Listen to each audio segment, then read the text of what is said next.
बिस्मिल्लाहिर्रहमानिर्रहीम, अस्सलाम वालेकुम नाज़रीन। आप लाइव प्रोग्राम देख रहे हैं एहतसाब और मैं इमरान खान। 3 डेवलपमेंट हैं जो इस हुकूमत के बारे में और इस वक्त पॉलिटिकल सिनेरियो में हुई हैं। नंबर 1 तो मिनी बजट पास करवा लिया है हुकूमत ने। अपोजिशन के तमाम दावे कि वो मिनी बजट को पास नहीं होने देंगे वो पूरे नहीं हो सके। और ये वो अपोजिशन है जिसने प्लान किया है कि इमरान खान साहब को, वज़ीर-ए-आज़म पाकिस्तान को ये डिस्क्वालीफाई करवाएंगे या इनको तहरीक-ए-अदम एतमाद ला के फारिग कर देंगे, ये अपोजिशन का कहना है।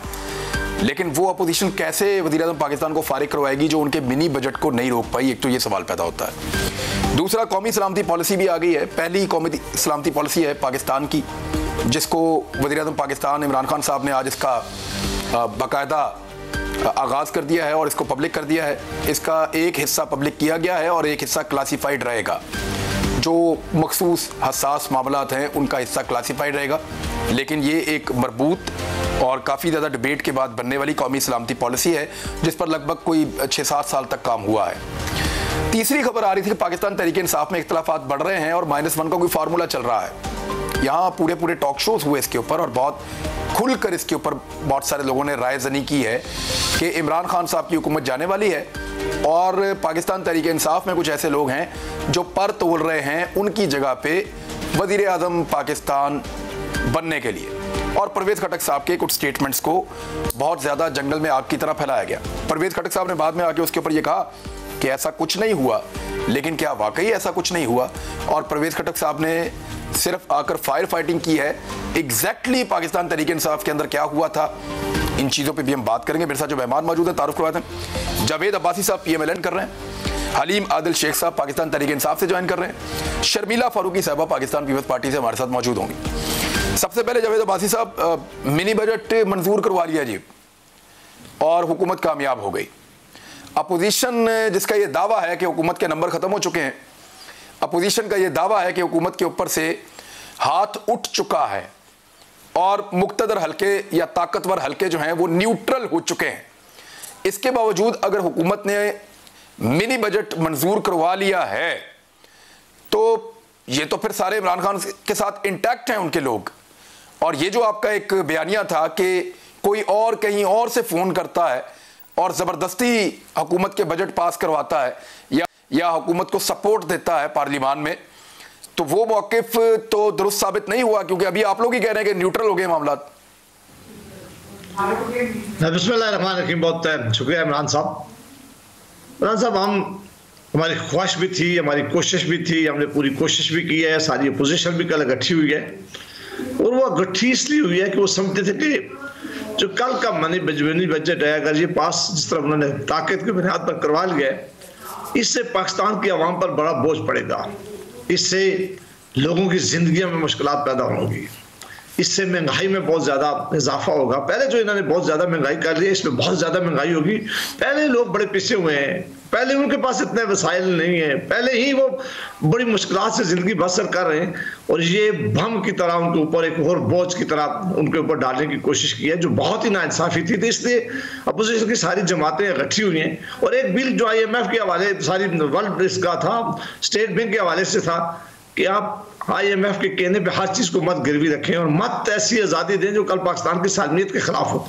तो हमारी ख्वाहिश भी थी, कोशिश भी थी कि बाकी जो जमातें जो हुकूमत के साथ शामिल हैं वो वैसे तो ये बात कहती थी कि ये बिल ठीक नहीं है, ये बोझ वहाँ पे बहुत ज़्यादा है, ये मनी बजट किसी तौर पे भी पास नहीं होना चाहिए, हम किस तरह वहाँ से वोट मांगेंगे, हम अवाम के पास नहीं जा सकते और हम इस दफ़ा अपोजिशन का साथ दे के रुकेंगे।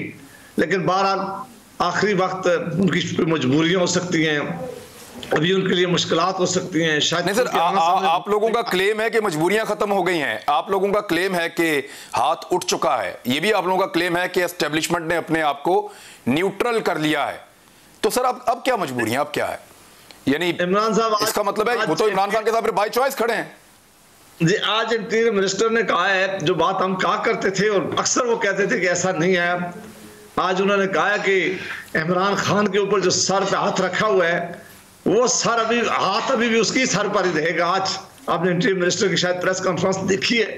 नहीं तो अभी नहीं, मैं जानना चाह रहा हूं कि इसका मतलब है आपके तमाम दावे गलत साबित हो गए। आप दोबारा वही बात करेंगे कि इन लोगों को मजबूर किया गया, इनको टेलीफोन कॉल्स आई और इनको एस्टेब्लिशमेंट ने कहा कि आओ और आकर आप वोट करो इस मिनी बजट के हक में। ये आप कहना चाहते हैं? आप जानते हैं कि हमारे पास अददी तादाद पूरी नहीं है, इसमें तो कोई दूसरी राय नहीं है कि इमरान खान साहब के साथ सिंपल मेजॉरिटी है, इसीलिए वो प्राइम मिनिस्टर है। अपोजिशन बाकी जमातें उनका साथ दे रही है, इसीलिए वो इस वक्त मुल्क के प्राइम मिनिस्टर है। हमारी कोशिश और ख्वाहिश जरूर थी और हमें लोग ये बात आगे बताते थे, वो कहते थे कि कोशिश और ख्वाहिश, हमने अगर इनका साथ ना दिया तो हमारे साथ वही असर होगा जो खैबर पख्तूनख्वा में लोकल गवर्नमेंट के इलेक्शन में पीटीआई का हुआ है। लिहाजा वो सारी इत्तेहादी जो है वो बार बार आकर बताते थे, कहते थे कि अब हम इनका साथ नहीं दे सकते, अगर आज हम इनका साथ दिया तो हम अवाम में वापस नहीं जाएंगे। और अवाम के लिए देखे ना, ये सारी हुकूमतें अवाम के लिए होती हैं। वैसे इस बजट के बाद अवाम में पीटीआई वापस जा सकती है? मैं हलीम आदिल शेख साहब, आपकी हुकूमत इस बजट के बाद ये जितना बोझ अब पड़ा है और किस तरह गोल गोल करके चीज़ों को जो है वो एलेबोरेट किया गया है, बताया गया है इस बजट में, बच्चों का जो पीने वाला दूध है, जो फार्मूला दूध है, कहते हैं जी उसमें इजाफा नहीं हुआ क्योंकि 200 ग्राम वाला जो है वजन वाला जो दूध है उसकी कीमत अगर 500 से कम है। सर इस तरह का तो दूध ही नहीं है, बहुत शादो नादर है। ज़्यादातर दूध तो इससे महंगे हैं और वो कितने ज़्यादा महंगे हो गए हैं उसका अंदाज़ा आप कर लीजिए। अब मैं नाम नहीं ले सकता कंपनियों के, लेकिन ठीक ठाक इजाफा हुआ उनकी कीमतों में। तो सर इस किस्म का बजट पेश करने के बाद आपको लगता है कि पब्लिक में इलेक्शन में जाना आसान होगा आपके लिए? मैं भी बात करूं कि मोहतरम हमारे अब्बास साहब ने, सेनेटर साहब ने कहा कि ख्वाहिशें कोशिशें, तो उस पर मुझे एक शेर याद आ गया कि हजारों ख्वाहिशें ऐसी कि हर ख्वाहिश पे दम निकले, बड़े निकले मेरे अरमान लेकिन फिर भी कम निकले। कैसे कैसे दावे हो रहे थे, बातें हो रही थी, बड़के मारी जा रही थी, जिधर भटकियां दी जा रही थी, कुछ भी नहीं हुआ। वही कम से कम लोग रह गए और जो सूरत हाल ईवान में है वही सूरत हाल अवाम में भी। ये भड़काने की कोशिश कर रहे थे, अजीब व गरीब न जाने क्या होगा, क्योंकि इनके पास था कुछ नहीं। हर रोज एक नया मसाला बेचा, हमें नया चूरन बेचा जाता था और उसको बेचा जा रहा होता था। दूसरी एक बात की इन्होंने अभी भाई साहब ने कही थी, चीफ मिनिस्टर ने कहा कि शायद कोई सर पे हाथ रखने की बात, ये तो बिल्कुल इमरान खान के सर पर हाथ है। इस मुल्क की बुजुर्ग खवातीन का, बुजुर्गों का दुआएं हैं, उन सबके अवाम का हाथ इमरान खान साहब के सर पर है, उनकी दुआएं उनके साथ है। इसलिए इन कौओं के कोसने से गांव नहीं डर रहे। इस अंदाज से ये कह रहे थे कि ये तो बिल पास होगा नहीं, फारिग हो गए, वो मेरे पास आ गया, वो मेरे पास आ गया। बात यह है कि देखिए ये हमारी मजबूरी थी और इसको जाना था, और IMF में क्या ये लोग नहीं गए? कितनी दफा गए हैं? मेरा ख्याल है कि मजबूरी है, जो पुराना गन फैलाया गया उसको साफ करने के लिए अभी तक हम चले ही आ रहे हैं। और इसके अंदर निचली सतह के ऊपर आपने कहा आवाम में क्या बनेगा। मैं आज सारा दिन अपने हल्के के अंदर अपने लोगों में होकर आ रहा हूँ, लोगों को समझ आ रही है, बात आ रही है। ये लोग डाइवर्ट करना चाह रहे हैं, लेकिन सब समझ रहे हैं कि ये बड़े मामला को, मतलब टैक्स रेट बढ़ाने के लिए जो पहले छूट दी हुई थी, बहुत सारी चीजों में छूट थी, वो वापस ली गई है। लेकिन निचली सतह के ऊपर आम आदमी पर, आम गरीब आदमी पर, खाने पीने की चीजों पर उस लेवल पे इजाफा नहीं हुआ। बाकी मैं समझ कुछ ना कुछ तकलीफ अल्टीमेटली होती है, वो बैसियत कौम हमें देखनी पड़ रही है। लेकिन बात यह है कि कल एक तय हो गया कि ईवान में भी और अवाम में भी अल्हम्दुलिल्लाह इमरान खान साहब पहले से ज्यादा मकबूल है।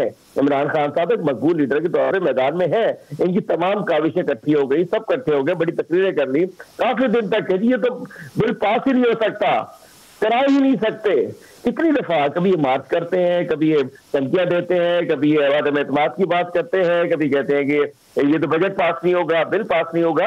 अल्हम्दुलिल्लाह क्योंकि पॉलिसीज देरपा पॉलिसीज है।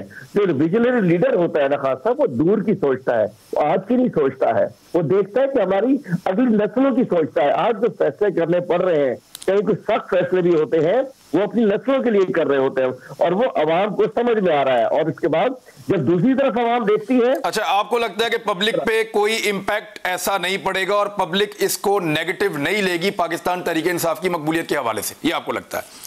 शर्मिला फारूकी साहबा, अब बात यह है कि बिजली के यूनिट में भी इजाफा हो गया, मुबैना तौर पे पेट्रोल भी बढ़ने वाली है, और जिस किस्म का ये मिनी बजट आया है इसका बोझ पड़ेगा पब्लिक के ऊपर।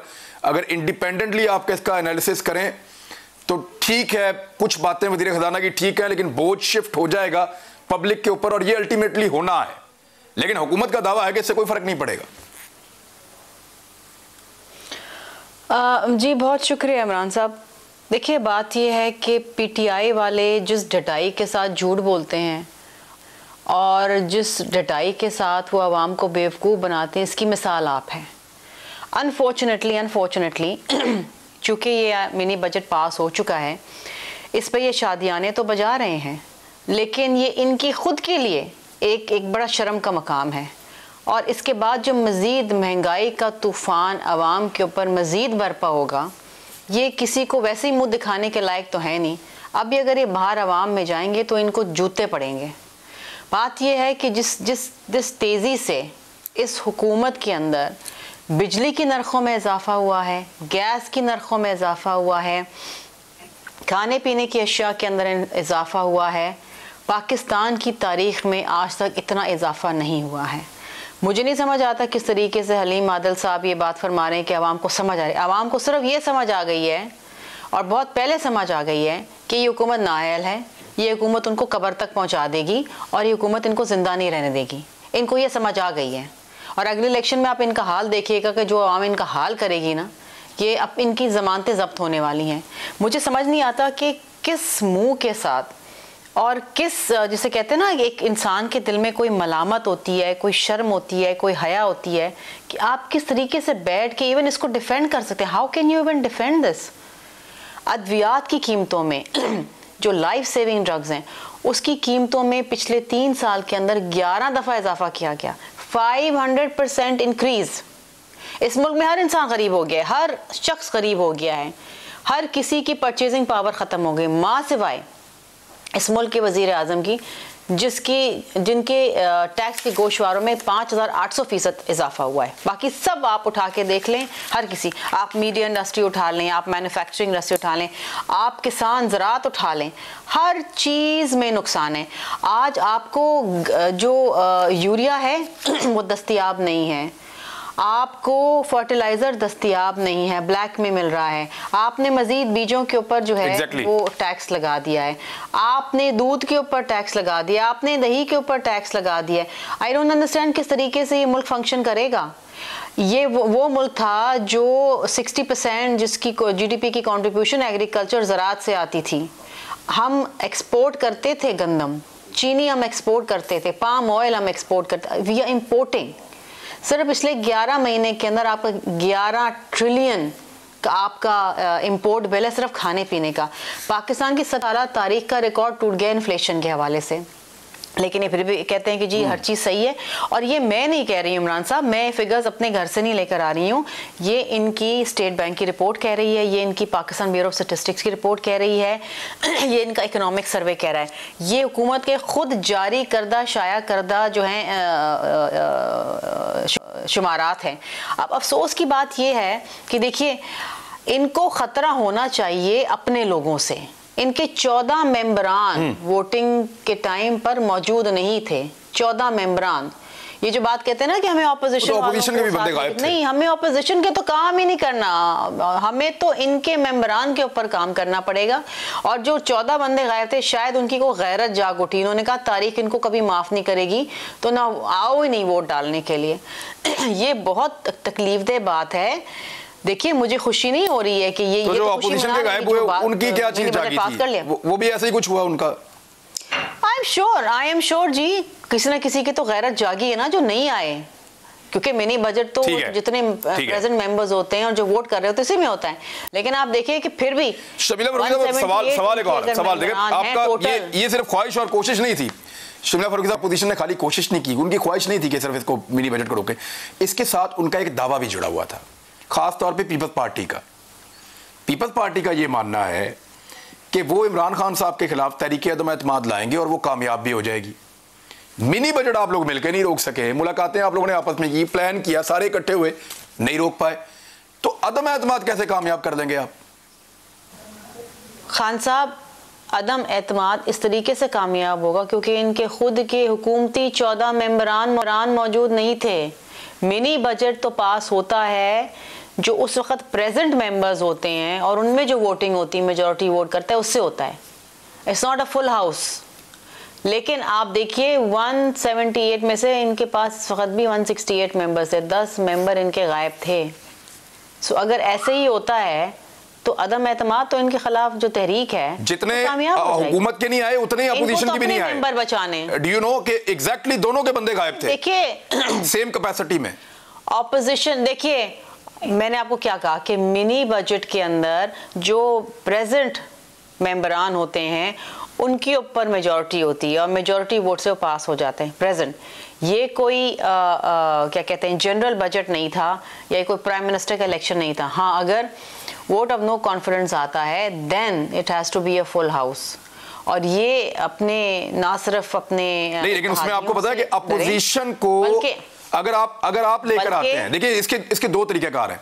अगर तो इमरान खान साहब एतमाद का वोट लेते हैं तो उनको अपनी अक्सरियत शो करनी पड़ेगी, लेकिन अगर अपोजिशन लेकर आती है हाउस तो कभी नहीं लाएंगे नो कॉन्फिडेंस, तो फिर अपोजिशन की जिम्मेदारी है कि आपको अक्सरियत शो करनी पड़ेगी। बिल्कुल बिल्कुल, और बड़ा आसान है वो। कैसे करेंगे? अपोजिशन के लिए ये कोई मुश्किल काम नहीं होगा, क्योंकि हमें इनकी किसी इत्तेहादी पे इतना ज्यादा काम करने की जरूरत नहीं है। इनके अपने पीटीआई के मेंबरान इनसे ना लाएं जो हमसे राब्ते के अंदर हैं, इनके अपने लोग। लेकिन वो तो फ्लोर क्रॉसिंग नहीं कर पाएंगे ना, वो तो नहीं कर पाएंगे, आपको इत्तेहादी तोड़ना पड़ेगा। देखिए क्यों नहीं, इनके अपने मेंबर इनको वोट नहीं देंगे क्योंकि उनको मालूम है कि जिस नहज इनको वोट चाहिए ही नहीं होगा। शर्मिला फारूकी साहब, प्रोसेस समझिए आप जब भी वोट ऑफ नो कॉन्फिडेंस लेकर आएंगे तो आपको अपनी अक्सरियत साबित करनी है। हुकूमत ने कुछ नहीं करना। हुकूमत अगर घर भी बैठ जाए उनको तो कुछ नहीं करना। हमारे साथ आपको सिर्फ ये साबित करना है कि हम आधे से ज्यादा बंदे ले आए हैं। हमारे साथ इनके लोग बैठे हुए होंगे। मैं यही आपको बताने की कोशिश कर रही हूँ कि हमारे साथ, वो तो फ्लोर क्रॉसिंग हो जाएगी ना, आपको इत्तेहादी तोड़ने पड़ेंगे, आपको इत्तेहादी तोड़ने पड़ेंगे। नहीं, एक सेकंड ठहर जाइए। इनके इत्तेहादी में से बहुत सारे ऐसे मेंबरान हैं जो हमारे साथ राब्ते में हैं, क्योंकि उनको मालूम है कि जिस नहज इमरान खान साहब आज पाकिस्तान को ले आए, इनको दोबारा जब इलेक्शन में वोट मांगने जाएंगे तो क्या इनको जूते खाने या इनको वोट लेने हैं। इस मौजूदा हालात के अंदर तो उनको देखिए, मैं इसमें एक मेरा थोड़ा सा इस पे एक थोड़ा सा क्वेश्चन है मेरा, मैं पीएमएलएन से पूछूं फिर वापस आता हूं। अब्बासी साहब, ये जो मिनी बजट था ये खालिसतन पब्लिक का मामला था, आम लोगों के साथ जुड़ा हुआ था। बकौल आपके महंगाई का जो पूरा बोझ है वो आम लोगों के ऊपर पड़ेगा, पाकिस्तानी दबाव में आ जाएंगे। इतने मकबूल मामले के ऊपर इत्तेहादियों ने आपका साथ नहीं दिया, तो तहरीक एतमाद वाले मामले पे वो आपका साथ क्यों देंगे? कोई वजह समझाइए। नहीं, ये बात मुझे नजर आ रही है जो आप बिल्कुल कह रहे हैं, ये बात इस वक्त नजर है, बकौल इसी तरह नजर आ रही है कि अगर इत्तेहादी आप नहीं खड़े हुए तो फिर पता नहीं उन्होंने अभी ये मामला दोबारा उनके साथ कांटेक्ट करना है। वो आते हैं, वो आ सकते भी हैं, वो आज़ाद भी हैं, वो अपना फैसला खुद कर भी सकते हैं कि नहीं कर सकते। ये क्वेश्चन बड़ा है, इसीलिए हम हमेशा कहते थे कि वोट ऑफ नो कॉन्फिडेंस उस वक्त लाएंगे जब हमें पूरा यकीन होगा। और ये एक टेस्ट केस भी था हमारे लिए, सबके लिए भी, कि हम कह रहे थे कि अगर यहाँ हम रुक गए तो ये हमारा कॉन्फिडेंस और ज़रा बिल्ड होता और हम ज़्यादा ताकत के साथ कोशिश करते। तो बिल्कुल उसी वक्त लाएंगे, हम ऐसा फैसला नहीं करेंगे। यकीनन हमारी ख्वाहिश भी है, हम कोशिश भी कर रहे हैं, लेकिन वोट ऑफ नो कॉन्फिडेंस के लिए जिस तरह आपने कहा है कि फिर हमें खुद लोगों को सामने लेके आना है, और जो उस जमात के लोग हैं उनके लिए वहां खड़ा होना मुश्किल होगा, क्योंकि उनके लिए कॉन्स्टिट्यूशनल बार है। वो जाहिर है कोई मैं नहीं चाहता कि वो अपनी पार्टी के खिलाफ। मियां साहब ने बनाई थी जी, आप 18th अमेंडमेंट में हमने इसको डाला था, ये मियां साहब की नहीं थी, 18th अमेंडमेंट में ये आया था कि 3 चीजें हैं जहां हम कॉन्स्टिट्यूशनल बार करता है कि अगर आप अपनी पार्टी के खिलाफ वोट देंगे तो अब आप डिस्क्वालीफाई होंगे। अगर बजट में होगा, लीडर ऑफ द हाउस का मामला या कॉन्स्टिट्यूशनल अमेंडमेंट में है, तो जाहिर है वो वोट सामने आके देनी पड़ेगी लीडर ऑफ द अदम एतमाद की। तो उस जमात के लोगों के लिए तो आना जरा मुश्किल जरूर होगा।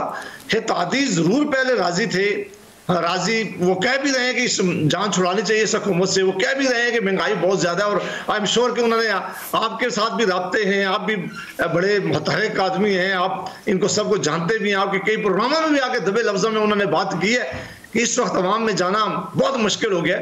लेकिन बहरहाल वो ऐसा ही मुमकिन तरीका अख्तियार करेंगे। आपने देखा कि हमने यूसुफ रजा गिलानी साहब को यहाँ सेनेटर बनाया है, उस वक्त हुकूमत को हमने शिकस्त दी थी एक हिकमत अमली के साथ, और उस दौर प्राइम मिनिस्टर साहब। सर वो चोरी छुपे वाला काम था ना, वो चोरी छुपे वाला काम था, ये काम ओपनली होना है। जी एग्जैक्टली, मैं चोरी छुपे वाले काम में तो काम चल गया।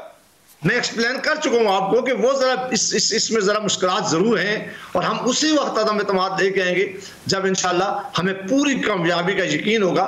उसके लिए यकीनन बहुत ज्यादा होमवर्क करने की जरूरत भी होगी।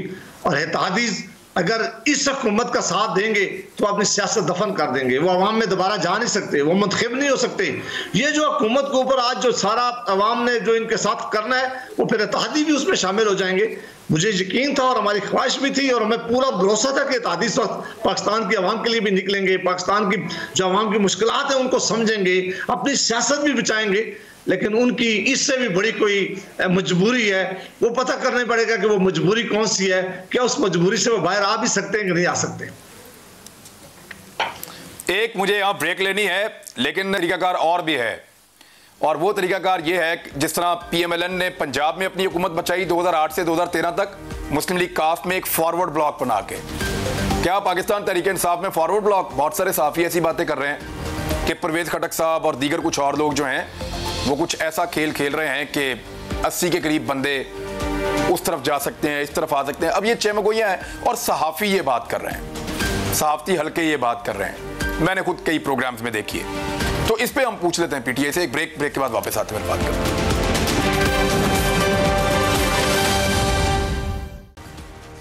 वेलकम बैक नाज़रीन जी। मैं हलीम आदिल शेख साहब, अपोजिशन को ये लगता है कि वो जब तहरीक अदम एतमाद की तरफ जाएंगे तो सूरत हाल मुख्तलिफ हो जाएगी। ये पीपल्स पार्टी को खास तौर पे लगता है क्योंकि वो आपके इत्तेहादियों से काफ़ी राब्ते में भी रहते हैं। लेकिन ये मिनी बजट वाली सूरत हाल देख के तो हमें शक होना शुरू हो गया है कि इमरान खान साहब शायद टर्म पूरी ना कर लें, क्योंकि ऐसा मुमकिन दिखाई नहीं दे रहा। जब इत्तेहादियों ने इस मौके पर साथ नहीं छोड़ा तो फिर कब छोड़ेंगे? देखिए, बिल्ली को ख्वाब में चीचड़े ही नजर आते हैं और इनको भी ये ऐसे ख्वाब देखने में कोई पाबंदी नहीं है। एक चीज मैं ऐड करता चलूं कि मोहतरमा बेनजीर भुट्टो की जो गवर्नमेंट आई थी 88 में, पहली गवर्नमेंट थी उनकी, और वो सिर्फ 18 महीने में फारिग हो गई थी। इतनी थिन मेजॉरिटी भी नहीं थी उस वक्त। नवाज शरीफ साहब की गवर्नमेंट आई थी, पहली गवर्नमेंट जो उनकी आई थी वो सिर्फ 23 महीने रही थी, बहुत बड़े मैंडेट के साथ आए थे और घर चले गए थे। तो कहते हैं इमरान खान साहब को सियासत नहीं आती है, गंदी सियासत बिल्कुल नहीं आती है, लेकिन इमरान खान अवाम में रहते हैं, ईवान के लोगों में रहते हैं। तो अल्हम्दुलिल्लाह 3.25 साल हो चुके हैं, अगला 2.25 साल भी पूरा होगा और इंशाल्लाह अगली दफा 2/3 मेजॉरिटी के साथ भी आएंगे। ये अपनी खातिर जमा रखें। लेकिन एक अफसोस मुझे खान साहब आज अफसोस हो रहा है। सर आप 2/3 मेजॉरिटी कह रहे हैं, पंजाब में बल्दियाती इंतखाबात तो करवाएं। अरे करा देंगे इंशाल्लाह, वहां भी देख लीजिएगा। और अभी बात कर दूं आपसे, साहब बल्दियाती इंतखाब होता है इमरान खान का और हलीम आदिल का, हमारे शर्मिला फारूकी साहिबा का और हमारे सेनेटर साहब का, वो पर्सनैलिटीज का होता है, बरादरियों का होता है, निचली सतह पर होता है। जनरल इलेक्शन होता है इमरान खान का, नवाज शरीफ का, जरदारी का, फजल रहमान का, वो उस वक्त मुकाबला होता है। तो ऐसा होता है, एक 10 पे होता है, दूसरा 100 पे होता है। बाकी दोनों में अलग होते हैं। ये बल्दियाती इलेक्शन डिफरेंट होते हैं और जनरल इलेक्शन डिफरेंट होते हैं।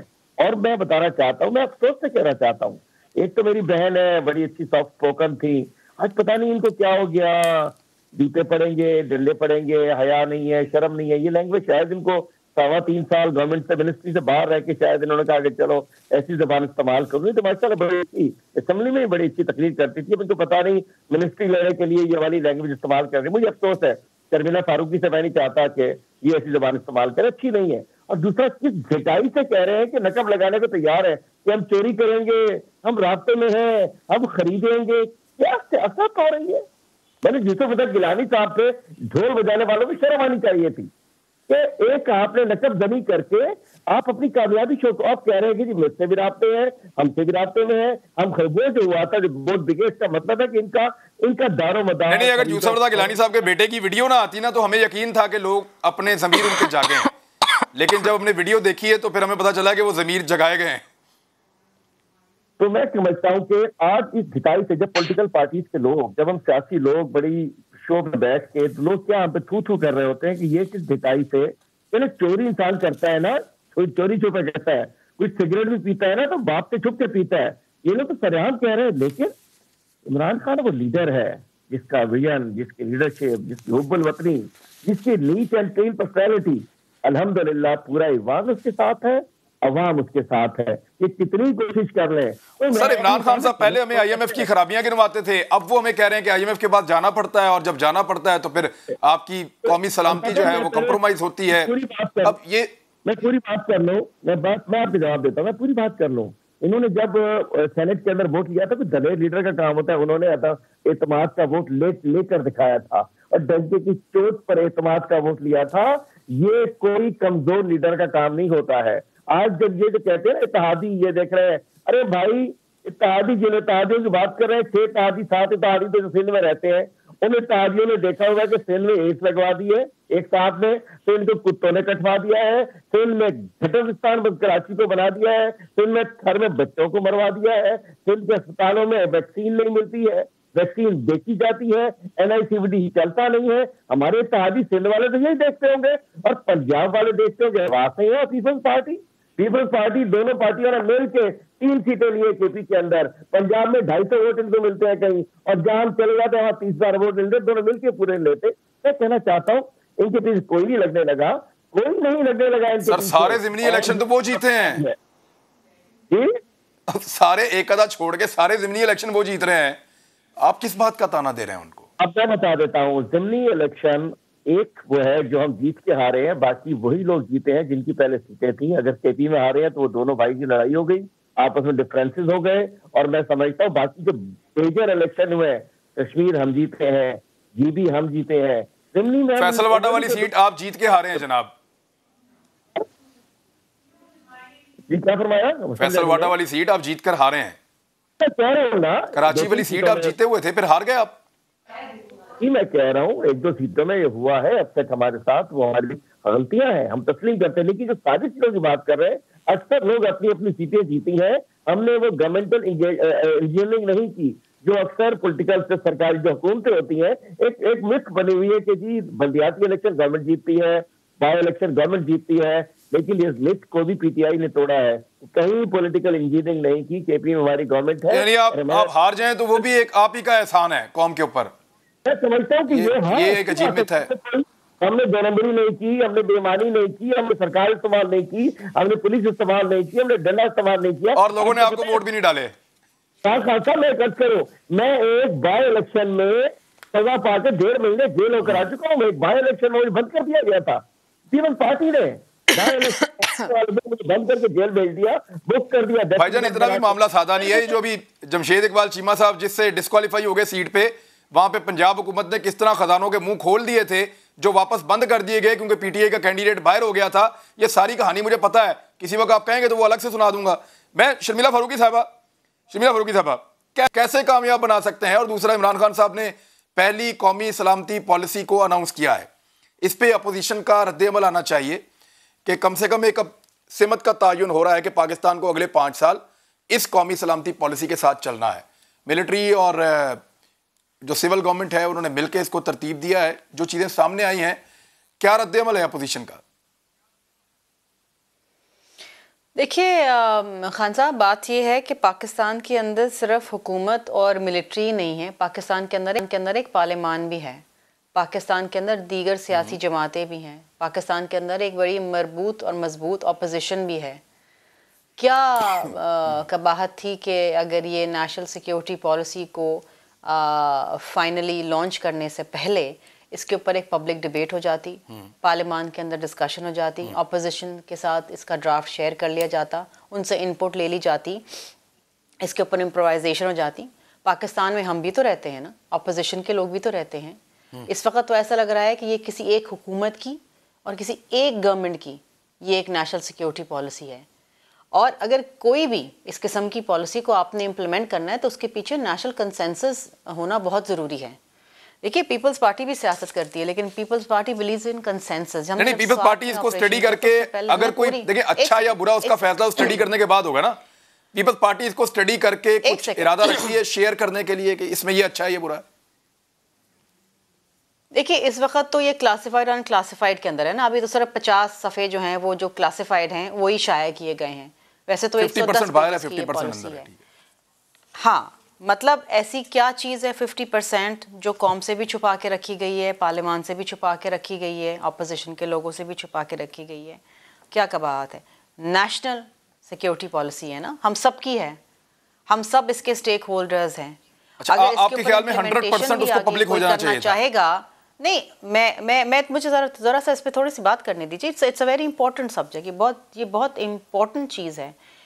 ये बात कह देना इससे मामला हल या कोई इससे कोई वाहवाह नहीं हो जाती कि पाकिस्तान में पहली दफ़ा एक नेशनल सिक्योरिटी पॉलिसी आई है और वो 5 साल पॉलिसी है। 5 साल बहुत सारे प्रोग्राम्स बनते हैं, इससे पहले भी नैप बना, इससे पहले बहुत सारी चीज़ें बनी, कोई इम्प्लीमेंटेशन क्यों नहीं हुई? इस वजह से नहीं हुई क्योंकि उसके पीछे कंसेंसस नहीं थी। आप जब भी आमद दरामद करने जाएंगे और अगर आपके पीछे कंसेंसस नहीं है तो वो चीज़ फेल हो जाएगी। आप तो चाहते हैं ना कि ये चीज़ कामयाब। अब बात ये है कि इसका इम्प्लीमेंटेशन जो फ्रेमवर्क है, जो इवैल्यूएशन प्रोसेस है, उसको भी क्लासिफाइड रखा गया है। वाई? क्यों छुपाया गया है? दूसरी चीज़ ये है कि जो इम्पोर्टेंट थॉर्नी सब्जेक्ट्स हैं, जैसे कि अकाउंटेबिलिटी प्रोसेस है, 18 अमेंडमेंट का रिव्यू है, गिलगित बाल्तिस्तान का फ्यूचर स्टेटस है, उसको भी क्लासिफाइड रखा गया है। क्या ये पार्लियामान का हक नहीं है कि उसके अंदर ये चीज़ें डिस्कस हों, उस पर डिबेट होती है और उसके बाद एक फाइनल पॉलिसी फॉर्मुलेट होती है और उसको लॉन्च किया जाता है? इस वक्त तो लग रहा है कि ये पीटीआई की एक कोई मैनिफेस्टो के अंदर है और पीटीआई की हुकूमत की कोई पॉलिसी जो लॉन्च हो गई है। ये कोई नेशनल पॉलिसी नहीं है जो लॉन्च हो। इनफॉर्चुनेटली ज़ाहिरी बात है, हम इसको पढ़ेंगे, इसके ऊपर अपनी हम तजवीज़ भी देंगे, इसके ऊपर हमारे तहफ़्फ़ुज़ात भी होंगे जो कि होने चाहिए, ना सिर्फ हमारे बल्कि बाकी PMLN के भी होंगे और दीगर जो अपोजिशन की जमातें हैं जिनसे इसको शेयर नहीं किया गया। इस वक्त तो सिर्फ हुकूमत बैठे और जी काम हो गया। देखिए, इस तरीके से नहीं होता। एक फ़ाल जमहूरियत के अंदर इस तरीके से ना काम होता है। किसी भी पॉलिसी के पीछे अगर नेशनल कंसेंसस नहीं होगा, कौमी इत्तेहाद नहीं होगा, वो कामयाब नहीं होगी इमरान साहब, चाहे उसके पीछे आपकी नीयत जी। अब्बासी साहब, आपका इसके ऊपर क्या राय है? मैं जरा अब्बासी साहब की राय भी ले लूँ उनकी जमात की, उनका क्या कहना है इस पे? वैसे हसन इकबाल साहब कह रहे हैं हम भी इसके ऊपर काम कर रहे थे बड़े अरसे से, हर प्रोजेक्ट के ऊपर। वो कहते हैं कि एक्चुअली इसको मियां नवाज शरीफ साहब ने शुरू किया था, वो अभी भी उन्होंने इस तरह की बात की है, लेकिन इस पे राय क्या है आपकी? इसकी पॉलिसी के अंदर अगर आप शायद इसका पेज 4 या 5 अगर आपने जरूर, आई एम श्योर कि आपने पढ़ते हैं और आप पढ़ के आए होंगे, तो उसमें खुद भी उन्होंने लिखा है कि 7 साल से हम इस पर काम कर रहे थे। ये बात तो जो कह रहे हो बिल्कुल ठीक है।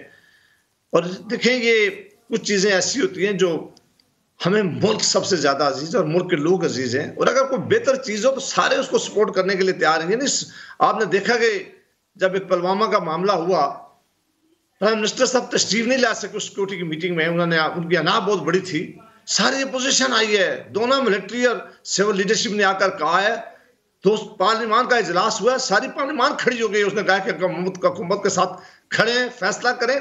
ये पाकिस्तान की सालमियत का मामला है, पाकिस्तान की खुद मुख्तारी का मामला है, और हम किसी तौर पर भी पीछे नहीं हटेंगे। हमारे जाती इख्तलाफात हो सकते हैं, हमारी जाती लड़ाइयाँ हो सकती हैं, हम ज़ाहिर सियासी जमातें एक दूसरे के साथ हम इलेक्शन लड़ते हैं, लेकिन इसका ये कतई मतलब नहीं है कि कोई चीज़ पाकिस्तान के लिए बेहतरी हो, जो पाकिस्तान की सालमियत के लिए बेहतरी हो, जो पाकिस्तान की नहीं। आप इसके ऊपर देखें, इसको स्टडी करने के बाद आपको इन कैमरा ब्रीफिंग भी दी जा सकती है। वो चीज़ें जो क्लासिफाइड हैं वो आप लोगों के सामने बताई भी जा सकती हैं। मैं उसी पर, अगर मुझे आप बात मुकम्मल करने देते, ये लेकिन पॉलिसी वो बनाए जिसको पूरी अवाम, पूरी सियासी जमातों की सपोर्ट शामिल हो। अगर ये IMF के पास जिस तरह ये लोन लेने के लिए गए थे, अगर उनको ये पता होता कि इनके साथ पूरी सियासी कुव्वत खड़ी है, इनकी हालत इतनी खराब ना होती। इसीलिए जब आप कोई पॉलिसी बना रहे हैं, आप इसे अकेले में ना बनाएं। ये सिर्फ ना लगे कि ये PTI की पॉलिसी है, इसको किसी बड़े फोरम पर डिस्कशन होनी चाहिए थी। और अगर ये समझते कि कोई चीजें हैं जो सामने नहीं ले जानी चाहिए थी, उसके लिए इन कैमरा सेशन हो सकते थे, हम इनपुट देते इनको, अच्छा उसको ये शामिल करते, और फिर इस पूरी जो पॉलिसी बनाई जाती इसको सपोर्ट होती पार्लियामान की भी, तमाम सियासी जमातों की भी, तमाम हुकूमत के लोगों की भी, इसकी कुव्वत ज्यादा ताकत में बढ़ती। अब मसला क्या है कि इस वक्त सबसे बड़ा माशी बुरहान है। कौमी सलामती की पॉलिसी में कहा गया कि माशी मुस्तकबिल जो है उसे मजबूत बनाएंगे। इन हालातों में इस वक्त सबसे बड़ा बुरहान और माशी जो हमारा सिक्योरिटी का मसला है, वो माशी बुरहान आया हुआ है पाकिस्तान के अंदर, जो हमारी इकानमी और पूरी तरह तबाह हो गई है। लोन IMF से कितने सख्त कंडीशन पे ले लिए गए हैं, स्टेट बैंक उनको गिरवी रख दिया गया, इससे बड़ी और क्या मसाइल होंगे। लिहाजा ये हुकूमत जिस चीज पे सबसे ज्यादा तवज्जो देनी चाहिए थी, उस पर तवज्जो देने से कमजोर हो गया है। आपने देखा है कि दुनिया के कई ममालिक जब माशी हालात उनके कमजोर हो जाते हैं, उनकी क्या हालत हो जाती है। फिर उनका किस तरह उनके साथ सलूक किया जाता है, फिर दुनिया की जो डॉनिंग एजेंसीज हैं या बैंक्स हैं या मुल्क उनके साथ। लेकिन इमरान खान साहब कह रहे हैं ना, इसके अंदर हमें पिछली हुकूमतों ने फंसाया IMF के अंदर। वो ये कह रहे हैं कि कर्जे उतारने के लिए कर्जे लेने पड़ते हैं। ये इमरान साहब, ये प्राइम मिनिस्टर साहब, मैं अपनी तरफ से कोई बात नहीं करता था। ये कहा करते थे कि कीमतें उस वक्त बढ़ती हैं जब हुक्मरान चोर होते हैं और हुकूमतें चोरी करते हैं। कई दफा आपने सुना होगा। आज कौन चोरी कर रहा है कि कीमतें बहुत दफा। ये इमरान साहब खुद कहा करते थे कि IMF के पास जाने से बेहतर या किसी के पास लोन मांगने से बेहतर है मैं खुदकशी कर लूं, मैं हुकूमत छोड़ दूं। आज 1 साल हमारी वजह से हुआ होगा, 2 साल हमारी वजह से होंगे। इमरान साहब आपको याद होगा कि पहला इन्होंने जब अपना वजीर खजाना बदलाया, अब तो 3.5 साल हो गए, साथ तब्दील किया, तो ये कंडीशन कहते। उस वक्त इन्होंने नहीं कहा कि प्राणियों की वजह से होगा। इन्होंने कहा कि असद उमर डिलीवर करने में नाकाम हो गया है। इन्होंने कहा कि असद उमर की माशी पॉलिसी की वजह से बुरान आया है। इन्होंने कहा कि महंगाई असद उमर की ना फैसले करने की वजह से हुआ है। फिर इन्होंने हफीज शेख को लाया, यही इल्जाम इन्होंने हफीज शेख को दिए। फिर अहमद अजहर को लाए, फिर यही इल्जाम अहमद अजहर को दिए। और अभी ये तरीन साहब के साथ यही सलूक करेंगे। 3.5 साल बाद भी अगर ये कहते हैं कि ये पुरानी हुकूमतों की वजह से है, ये कितनी शर्मनाक बात है, ये कितनी मजाक की बात है। इसका मतलब है कि इमरान खान साहब जितना अपना वक्त रोज या हफ्ते में लगाते हैं अपने मीडिया सेल में कि लोगों को जाके गाली दें, लोगों की पगड़ियां उछालें, लोगों को बेइज्जत करें, उससे आधा वक्त भी अगर ये मुल्क में इकानमी ठीक करने और गुड गवर्नेंस के ऊपर तवज्जो देते तो आज मुल्क के हालात ये ना होते। लेकिन बदकिस्मती से इमरान खान साहब ने इन दोनों एरियाज पर एक रिफॉर्म्स, आप मुझे बता दें कि जब से ये आए इन्होंने कोई रिफॉर्म्स लाए, किसी एक सेक्टर में ये रिफॉर्म लाए। ये जब आए थे तो बार बार कहा करते थे कि हम खैबर पख्तूनख्वा की पुलिस को सबसे बेस्ट किए, पंजाब को उससे भी बेहतर करेंगे। एक रिफॉर्म्स ना इन्होंने पुलिस रिफॉर्म्स लाई है, ना कोई एजुकेशन बेहतर किया है, ना हेल्थ में कोई रिफॉर्म्स दे के आए, सिर्फ नरे लगाए। और ये तो प्राइम मिनिस्टर हाउस जिसका रोज कहा करते थे कि गवर्नर हाउस इनको हम गिराएंगे और यूनिवर्सिटियां बनाएंगे, इन्होंने उनका भी नहीं पूछा कि उनकी क्या सूरत हाल हो रही है। सिर्फ वादे करने से उधर वही मौजें हैं जो पहले आपके दौर में थी, जो पीपल्स पार्टी के दौर में थी, वही आपके दौर में थी और वही इस दौर में भी है। मौजें तो अभी भी हैं, मौजें खत्म थोड़ी हुई हैं। मैं अली मादल शेख साहब, ज्यादा है, ये हमारे दोस्त ऐसी मौजें नहीं थी। अब मुझे ये है कि आप 1 मिनट से कम मैं आपका लूंगा। 5 कमीशन इन्होंने बनाए हैं, आटे के ऊपर, चीनी का कमीशन, दवाइयों का कमीशन, पेट्रोलियम के ऊपर इन्होंने कमीशन बनाया है। और रिपोर्टें आ गई हैं कि अरबों रुपया का टिक्का पाकिस्तान की आवाम को लगा है, अरबों रुपया की करप्शन हुई है। वो सारे लोग आज इमरान खान साहब के साथ बैठे हुए हैं। ना नैब पूछती है, ना इमरान खान साहब उनसे पूछते हैं कि आपने इस मुल्क के खरबों और अरबों रुपए लूटे, इस वजह से महंगाई हुई है। उन लोगों को कुछ नहीं पूछ रहा कि उनकी मोजें लगी हुई है। बिल्कुल आपने ठीक कहा जी। अली मादल शेख साहब रिस्पॉन्ड करें।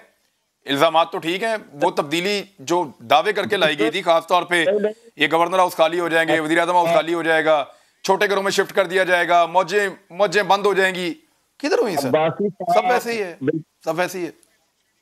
अब्बासी साहब ठीक फरमा रहे हैं कि इनके लीडर्स की कोई मौजें नहीं थी। वहां मौजें थी मंजूर पापड़ वाले की, इनकी कोई मियां शहबाज शरीफ की कोई मौज नहीं थी। वहां मौजें थी वो चपड़ासी की जिसके अकाउंट में, इनकी कंपनी का चपड़ासी जिसके अकाउंट में 4.5 अरब निकले थे। इन बेचारे ना शहबाज शरीफ साहब की मौज थी, ना नवाज शरीफ साहब की मौज थी, ना मरियम बीबी की मौज थी, ना खानदान के किसी और शरीफ की मौज थी। बेचारे सारे शरीफ तो बेचारे मासूम, ना उनकी कोई लंदन में प्रॉपर्टी थी, ना पूरी दुनिया में कुछ था। वो तो बेचारे, उनका वो बबलू साहब का भी कुछ भी नहीं था। मौजें थी 16.5 अरब, 18 मुलाजमीन जो 25-25 हजार रुपए तनख्वाह लेने वाले थे। वो अगर इस तरह उन्होंने किया तो लोगों ने आपको वोट दे दिया। आपने क्या किया? आपने क्या किया? क्या वो गवर्नर हाउसेज आज आपके पास नहीं है? क्या वो वजीर आला हाउसेज आज आपके पास नहीं है? क्या वो सारे प्रोटोकॉल आज आपके बंदों के पास नहीं है? हाँ साहब, मुझे जवाब तो देने दीजिए। हमारे मोहतरम भाई साहब बड़ी जबरदस्त बातें कर रहे थे। मैंने कहा सर आपने लीडर से तो पूछ ले, क्यों बैठे हैं बाहर भाग के, क्यों इतने अरबों रुपए के फ्लैट में रह रहे हैं? ये पापड़ वाले, ये रक्षे वाले, ये चपरासी के अकाउंट में 4.5 अरब, ये 16 अरब, 25 हजार, ये करप्शन करके आज जब अपोजिशन लीडर बन के बाद असेंबली में आते हैं, अफसोस हो रहा होता है कि बेचारे भाई साहब क्या करें। पूछे जरा, आज अगर परेशानियां हैं तो इन लोगों ने लूट मार, पूरे खानदान ने मिल के बाद जमात टब्बर ने लूट मार की है। पूरा कोई नहीं बचा हुआ, ना बीबी बचा, ना बाबा बचा, ना बेटा बचा, ना अब्बा बचा, ना चाचा बचा, ना भतीजा बचा। सबने मिलकर मुंह पर लूटा। मुल्क को लूटा। आज ये बातें कर रहे होते हैं, किस मुंह से बातें कर रहे होते हैं? मैं कहना चाहता हूँ नून लीग की क्यादत, इनके तो इन लोगों को बात करनी चाहिए कि मियां साहबान आपने सर अगर आप ये बड़े बड़े महल छोड़ देते तो इनके मुंह बंद हो जाते हमेशा के लिए, लेकिन आपने नहीं किया। आप बड़े बड़े महलों से गवर्नरों को बाहर निकाल लेते थे, इनके मुंह के ऊपर हमेशा के लिए टेप लग जाती, लेकिन आपने वो नहीं किया सर। 12वीं तरमीम के बाद वो टेक्निकल इश्यूज होंगे, लेकिन भाई जिन्होंने जाती तौर पे जो बाहर महल बनाए हुए हैं उनसे तो पूछे जिन्होंने मुल्क को तमाम। सर गवर्नर को कौन सा टेक्निकल इशू है? गवर्नर को कोई पकड़ के जबरदस्ती तो नहीं बिठाया हुआ उसके घर में, वो जाके किसी फ्लैट में रह सकता है गवर्नर। 18वीं तरमीम में कोई लिखा तो नहीं हुआ कि अगर ये गवर्नर हाउस से बाहर निकलेगा तो इसको पकड़ लेंगे, गिरफ्तार कर लेंगे?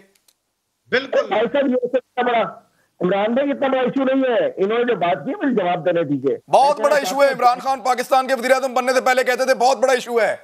आपको याद नहीं? मुझे याद है, वजीर आजम इमरान खान कहते थे ये बहुत बड़ा इशू है। इमरान भाई सुन लीजिए, क्योंकि जावेद भाई ने बड़ी तरीफ फरमाई है इमरान खान साहब के ऊपर, तो मैं बताना चाहता हूँ जरा थोड़ी सी समा खराशी अपने लीडरों से कर लिया कीजिए। अपने लीडरों से पूछिए कि मुल्क को तबाही की तरह ने क्यों पहुंचाया, क्यों ये इतनी करप्शन की, लूट मार की कि आज आधा खानदान बाहर है, आधा भागा हुआ है, आधा नायल है, आधा सारे दिन लैब में फिर रहा होता है। और दोबारा रिपीट करूंगा, मतलब चपरासियों के पास पैसे, पापड़ वाले के पास पैसे, स्टाफ के पास पैसे, फिर भी आज बड़े मुकात बन के बात कर रहे हो। चले हलीमा शेख साहब एक चीज बताएं, मैं चले ये इसके ऊपर आप उस एंगल पे आप नहीं आ रहे, लेकिन जो एक चीज मुझे बताएं, ये आप ये पीपल्स पार्टी ने एतराज किया अभी कि ये जो रिपोर्ट है उसको सारी को आप जो नेशनल सिक्योरिटी पॉलिसी के ऊपर आपने बनाया, आप क्लासिफाई क्यों करते हैं? पार्लियामेंट में लाइन डिस्कस करें, कौमी सिक्योरिटी पॉलिसी है, सारे मिलकर उसको चलाएं। तो जो आधी रिपोर्ट क्लासिफाई है क्यों है, वो सवाल उठा रहे हैं। जी इमरान भाई मैं बता रहा हूं, एक तो मैं आज पूरी कौम को मुबारकबाद देता हूं, गवर्नमेंट की मुबारकबाद देता हूं, तमाम इदारों को मुबारकबाद देता हूं कि एक नेशनल सिक्योरिटी पॉलिसी बनाने के ऊपर जो हम कामयाब हुई है गवर्नमेंट, में सबको बहुत मुबारकबाद देता हूं कि इंशाल्लाह हमारी जो सिक्योरिटी प्रॉब्लम रहते थे आम और अक्सर ही इंटरनल सिक्योरिटी का प्रॉब्लम रहता था, हमारी फोर्स इंटरनल सिक्योरिटी पे लगी होती थी, इसमें कौम को मुबारकबाद देता हूँ। बाकी मैं टर्मिनल वैन से बात करता हूँ, लेकिन ये है नेशनल सिक्योरिटी पॉलिसी, इसके हर चीज को पब्लिक नहीं किया जा सकता।